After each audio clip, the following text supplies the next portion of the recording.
McDonald's doesn't make most of its money selling burgers. The burger is just the marketing.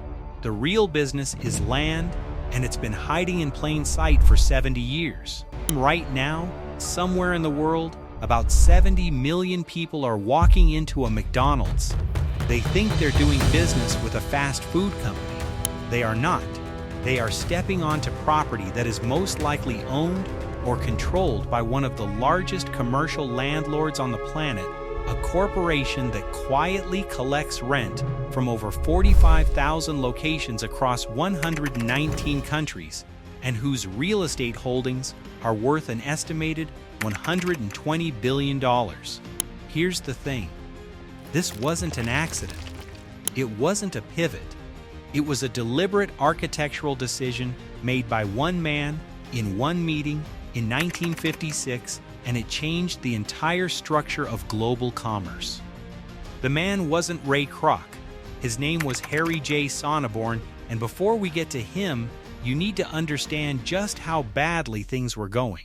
Because without that context, what he did next won't feel like the genius move it actually was. It's 1954. Ray Kroc is 52 years old. He's a traveling salesman. Specifically, he sells milkshake mixers. Not exactly the biography of someone who's about to reshape capitalism. But then he gets an unusual order. A single burger stand in San Bernardino, California has just ordered 8 of his machines. Most restaurants bought 1, maybe 2. Kroc gets in his car and drives out to see why. What he finds stops him in his tracks. The McDonald brothers, Dick and Mac, have built something extraordinary. A kitchen running like an assembly line. Burgers out in 30 seconds. Families lined up around the block. It was the blueprint for modern fast food, and Kroc immediately understood one thing. This system could be replicated everywhere. He convinces the brothers to let him franchise it nationally. The deal? They keep 0.5% of all gross sales.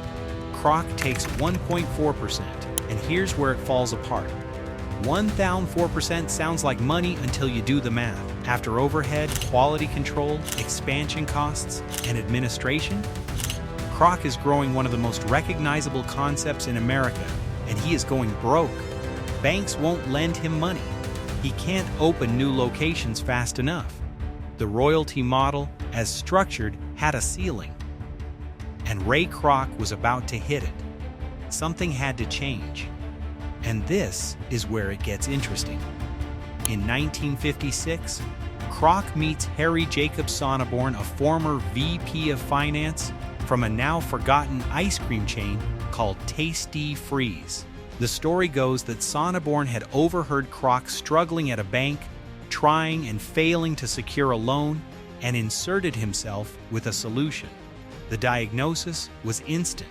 While everyone around Kroc was focused on burgers and royalties, Sonneborn saw something they'd all missed completely. He looked at Kroc and said something that would become one of the most famous lines in business history. "We are not technically in the food business. We are in the real estate business. The only reason we sell 15-cent hamburgers is because they are the greatest producer of revenue from which our tenants can pay us our rent." Read that again. The burger isn't the product. The burger is the mechanism.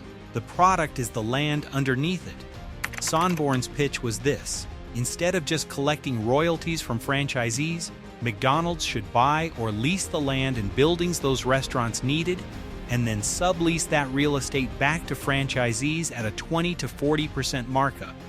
Franchisees would pay whichever was higher, a base rent, or 5% of their gross sales. McDonald's wouldn't just be a franchise operation. McDonald's would become the landlord. The implications were enormous. McDonald's would have a guaranteed income stream regardless of whether any individual franchisee succeeded. It could use those real estate assets as collateral to borrow more money and expand faster. And most importantly, if a franchisee violated brand standards. They weren't just losing a license, they were being evicted from a building they didn't own. Kroc had just been handed the most elegant control mechanism in franchise history. he hired Sonneborn immediately.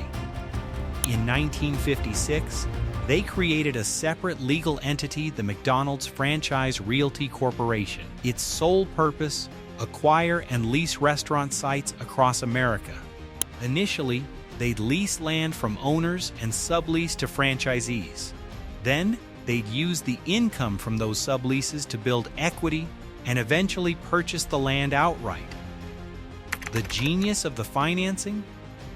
Franchisees paid an upfront security deposit, and that money was used to fund the acquisition of the very property they'd then be renting.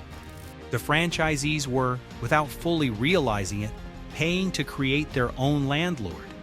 By 1960, McDonald's restaurants were grossing $56 million a year. By 1963, they hit their 500th location. And as American suburbs expanded outward, pushed by the interstate highway system and the rise of car culture, McDonald's properties sat at exactly the right intersections. Land they'd bought cheap in the 1950s was appreciating every year as cities grew toward it. In 1961, Kroc bought out the McDonald brothers entirely for $2.7 million. He had full control of the brand, the system, and crucially, no more obligation to pay them their royalty.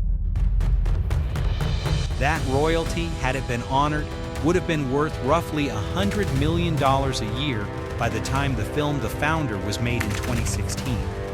The brothers sold one of the greatest real estate businesses in history for the cost of a modest California property portfolio. Here's what 70 years of compounding looks like. McDonald's currently owns 80% of the buildings and 56% of the land at its 45,000-plus restaurant locations worldwide. On its balance sheet, those properties are listed at around $42 billion, but that's historical cost. The actual estimated market value is closer to $120 billion because real estate is recorded at what you paid for it, not what it's worth today. In 2024 alone, McDonald's generated over $7.3 billion from real estate income, and the structure that Sonneborn designed still runs exactly as intended. Franchisees signed 20-year lease agreements. After 20 years, they own nothing, no equity in the building, no stake in the land. All the appreciation has gone to McDonald's. Meanwhile, franchisees pay property taxes, handle maintenance, and cover insurance. McDonald's collects rent that is nearly pure profit. A real estate professional once put it this way: if you want to know where to invest in a neighborhood, just find out where the next McDonald's is being built. They've already done the homework. Most people will drive past a McDonald's today and see a burger place. But what they're actually looking at is a land acquisition that happened decades ago, a property held by one of the most powerful commercial landlords on earth, operating in every time zone, on every continent, quietly collecting rent from tens of thousands of tenants who are too busy flipping burgers to think about who owns the ground beneath them. Ray Kroc knew what business he was in. Harry Sonneborn told him. And the burger? The burger was always just the marketing.